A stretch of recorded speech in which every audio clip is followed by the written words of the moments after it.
Okay, welcome back, folks. This is House Corrections and Institutions Committee. It is Wednesday, May 13th. And I've got one thing I want to ask and share with the committee on S-193, which deals with our feasibility plan.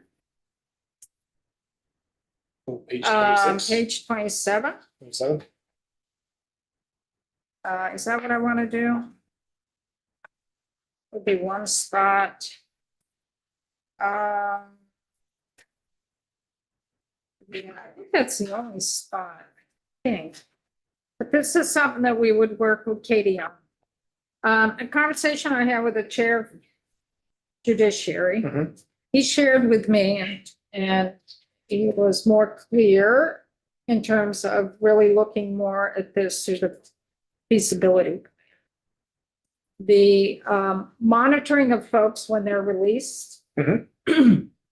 The feasibility plan would,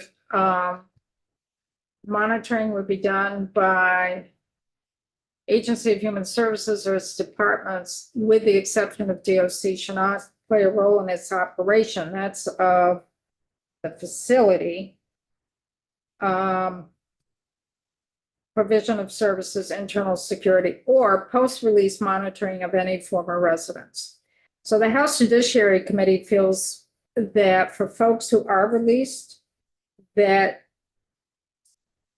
the respective departments that have jurisdiction over these folks, which could be Department of Mental Health, could be Dale, they need to work in collaboration with the Department of Corrections to monitor the folks out in the community. And we've been asked to see if we could put some of that language in the feasibility. So I'm putting that out on the table to see what people are thinking, because we were really concerned about DOC doing just DOC alone doing the monitoring. This would be where Department of Mental Health and Dale would have the responsibility, but it would be in collaboration with DOC. That's fine with me. That's good. I still don't understand what that means. I mean, I get all the words, but you know. Well, DOC would, I'm thinking the DOC would not be the main driver here. It would be the respective departments where the folks are underneath, like Department of Mental Health or Dale, but they can ask for help from DOC. And DOC would provide some security. We're just putting this in the feasibility. The We feasibility. want their write-up on how they would include it. Right, they've got to come back with a plan on Yeah. how they envision that to occur. So I hate to tell you, folks, I'm afraid that when we come back, or whoever comes back in January, we're almost gonna be at the same place we are right now. I don't doubt that. Got it for a minute. my Okay, question, no, when you talk to Maybe a me. feasibility. Yeah. that's, Hang on, one conversation here, folks. So when did you talk about what that looked like? Does that mean like P&D, for example, or is it? They didn't talk. about Okay, that. not that No, specific. they Okay. just want DOC involved Okay, got it. at some level when it's needed. No You problem. read my mind though, James. That is what I was. That's what I was thinking. curious. It's not a PFP. I would assume, but I just didn't know if that was part of the conversation. Okay, thank you. I mean, it's more complicated on DOC's part, just Yes. based on the folks that were here last session when we did pretrial supervision. How complicated it is. You can have those conditions of release that are set Yep. by another entity.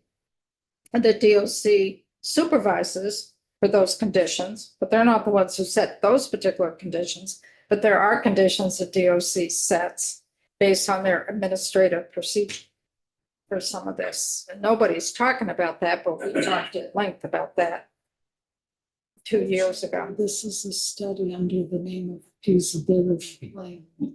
Unfortunately. I'm being negative and I don't mean to, I'll hope for the best. We hope for the best. And I shared with Martin our thinking this morning of what we talked about the interim. Where, and also with Teresa, I just spoke with Teresa about this too.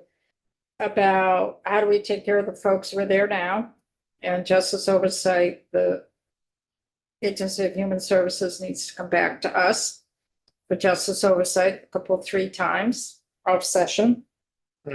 With a proposal on how they plan to do this in the budget, the money that's needed in the proposal for budget adjustment come January for the. Were they in agreement to look at the possibility of out of state for that short period of time.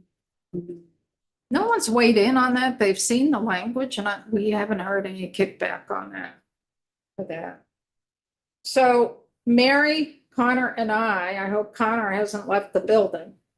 I'm gonna meet with He Katie. is in the cafeteria. Okay, I spoke to Katie. She may be tied up with another member right now, but she's gonna come over when she's available. So the three of us will work with Katie and we'll also include language in the feasibility plan for the monitoring in the community. DOC. Okay? And so I would recommend, I'm gonna say 9 o'clock tomorrow morning. Hopefully we can have some language before us. No, it won't be till tomorrow. They'll pick the members of the conference committee in the Senate. It won't be until Thursday. That's Oh, that's just- tomorrow. Well, it depends if they take it up tomorrow. Could be tomorrow, could be Friday. Sizing them up, Mary? Did you? Well, You sizing them up? send- Who you want pizza? Ship it over. there's one in particular. The Very other, good. Troy will have to give me some pointers. Very good. yeah, we'll set you straight. Uh-huh. So I don't know, we could be ready to meet in conference on Friday or it might not be till Tuesday. The chair of the conference committee is Wendy. So we don't want this legislature meeting this weekend. I didn't think so, but Wouldn't be the first. I've would been here not be on a the first, Saturday. and so have I. I'll start doing weekends. together Numerous years as you have. Yeah, I've been here, conference committee meeting on a Saturday, nobody else in the building in May. Tell you, it wasn't good. Wasn't good. Okay, we're done on YouTube, done today. Let's plan on 9 o'clock tomorrow. Okay. And I don't